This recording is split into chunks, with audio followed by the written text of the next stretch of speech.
Hello all, welcome to my channel. ఈరోజు వీడియోలో మనమైతే గులాబ్ జామ్ ఎలా చేసుకోవాలి అనేసి అయితే నేను మీకు చూపిస్తాను.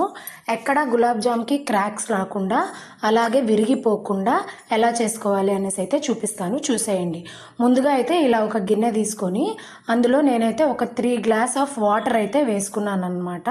సో ఆ గ్లాస్ కొలత వచ్చేసి నేను మీకు ఇక్కడ చూపిస్తాను చూడండి. ఈ గ్లాస్తో నేను 3 గ్లాస్ వాటర్ అయితే తీసుకున్నాను. మీకు కావాలి అంటే 3.5 గ్లాస్తో అయినా తీసుకోండి. ఇంకా ఆ చిన్న గ్లాస్ టీ గ్లాస్ ఉంటుంది కదా, ఆ టీ గ్లాస్తో నేనైతే ఇక్కడ 2.5 కప్పు వరకు షుగర్ అయితే తీసుకున్నాను. ఒకవేళ మాకు ఎక్కువ స్వీట్ కావాలి అని అనిపిస్తే మీరైతే ఆ గ్లాస్తో 3 గ్లాసెస్ ఆఫ్ షుగర్ తీసుకుంటే సరిపోతుంది అనమాట. సో ముందుగా అయితే మనము పాకం కోసం అయితే చక్కెర నీళ్ళని రెండింటిని అయితే స్టవ్ పైన పెట్టుకున్నాం అనమాట. సో ఇప్పుడు నేను ఇక్కడ MTR గులాబ్ జామున్ పౌడర్ అయితే తీసుకుంటున్నాను. దీన్ని ఎలా మిక్స్ చేసుకోవాలి అనేసి అయితే చూపిస్తాను. దీనిపైన అయితే మీకు 900 ml of water, 900 grams of sugar తీసుకొని కలుపుకోండి అని అయితే ఉంటుంది. నేనైతే ఫస్ట్లో అలానే చేశాను అనమాట.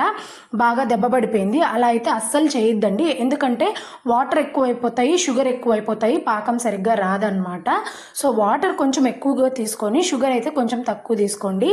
900 ml వాటర్ అంటే దగ్గర దగ్గర 1 లీటర్ వాటర్ అనమాట. అంత వాటర్ అయితే అవసరం లేదు. ఇంకా నేనైతే ఇక్కడ అంత వాటర్ తీసుకున్నాను అనమాట. ఇక్కడైతే కట్ చేసుకుంటున్నాను. ఇంకా దీన్ని ఎలా కలుపుకోవాలి ఏంటి అనేసి చూపిస్తాను చూడండి. ఫస్ట్ అయితే ఒక బౌల్ తీసుకొని దాన్ని బౌల్లో వేసేసుకోండి. దాంట్లో మీకు ఇక్కడ ఉండలు కనిపిస్తున్నాయి కదా, ఆ ఉండలన్నీ లేకుండా మెత్తగా నిదానంగా అయితే ఉండలు పోయేంత వరకు కలుపుకోండి.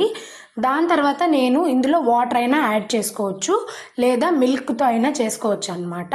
నాకు వాటర్తో అంత టేస్ట్గా అనిపించదు.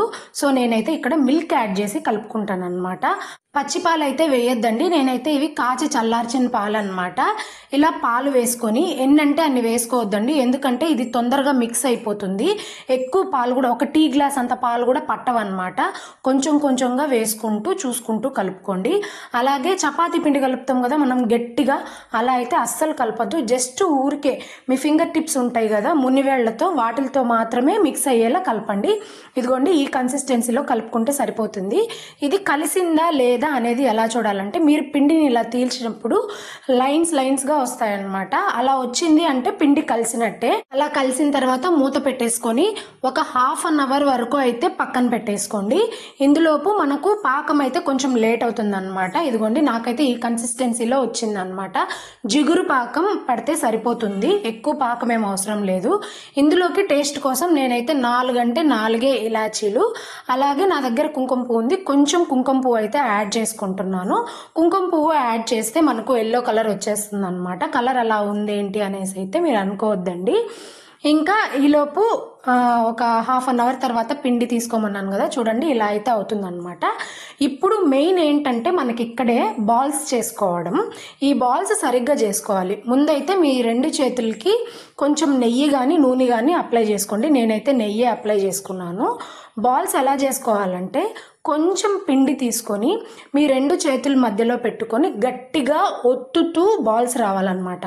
అంటే 2 చేతుల మధ్యలో ఆ పిండి నలిగిపోయి అది నలిగి బాల్ లాగా రావాలన్నమాట. అలా వస్తేనే మీకు గులాబ్ జాము ఆయిల్లో వేసినప్పుడు క్రాక్స్ రాకుండా విరిగిపోకుండా ఉంటాయన్నమాట. ఎందుకంటే లోపల కూడా పిండి బాగా పైన ఎలా బాల్ లాగా రౌండ్గా వచ్చిందో లోపల కూడా అలానే రావాలన్నమాట. సో బాల్స్ అయితే ఇలా చేసుకోండి. బాల్స్ ఇలా ముద్దలు చేసుకోవడంలోనే గులాబ్ జామ్ అంతా ఉంటుందన్నమాట. క్రాక్స్ లేకుండా టేస్ట్గా రావాలి అంటే ముద్దలు సరిగ్గా చేసుకోవాలి. ఇదిగోండి నాకు ఇక్కడైతే పాకం రెడీ అయిపోయిందనమాట. ఇంకా నేను ఉండలు కూడా ఇంకా హాఫ్ చేశాను, హాఫ్ అయితే ఉన్నాయి. ఈ ఉండలు అయిపోయేలోపు మనకైతే ఆయిల్ బాగా హీట్ అవ్వాలన్నమాట. ఇంకా నేను దానికోసం అయితే ఇక్కడ స్టవ్ పైన ప్యాన్ పెట్టేసుకొని ఆయిల్ అయితే వేసేసుకున్నాను. ఆయిల్ కాగేలోపు నా ముద్దలు నేను ఇలా బాల్స్ చేయడం కూడా అయిపోయిందనమాట. ఇంకేంటంటే ఆయిల్ బాగా హీట్ అవ్వాలి. ఎలా అంటే జస్ట్ వేయంగానే అది పొంగి పైకి రావాలన్నమాట. చూసారు కదా, నేను ఇక్కడ చిన్నది వేసాను, అది పొంగి పైకి వచ్చేసింది. ఇదిగోండి ఇలా రావాలి.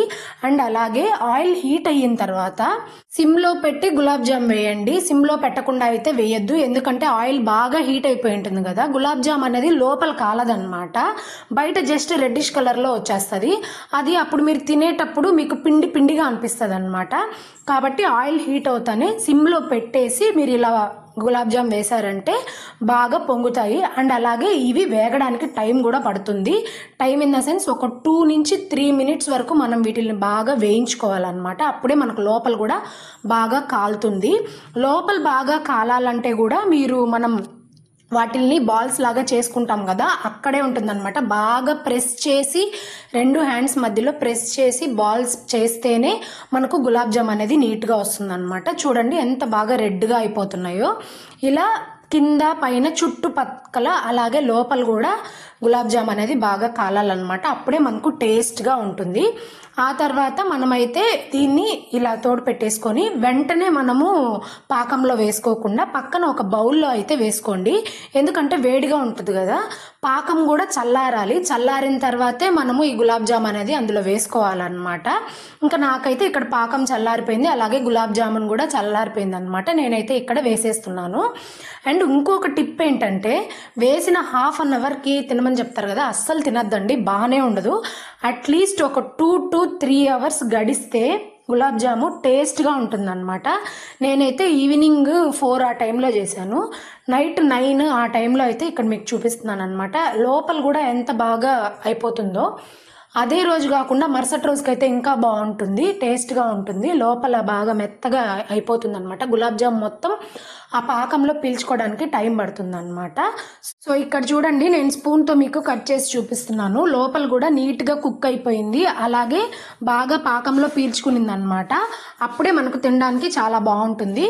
సో ఇది ఈ రోజుటి వీడియో అయితే. నెక్స్ట్ వీడియోతో మళ్ళీ కలుద్దాం. ఈ వీడియో కనుక మీకు నచ్చినట్టయితే లైక్ చేయండి, షేర్ చేయండి, అలాగే సబ్స్క్రైబ్ చేయడం అస్సలు మర్చిపోవద్దండి. Thank you for watching.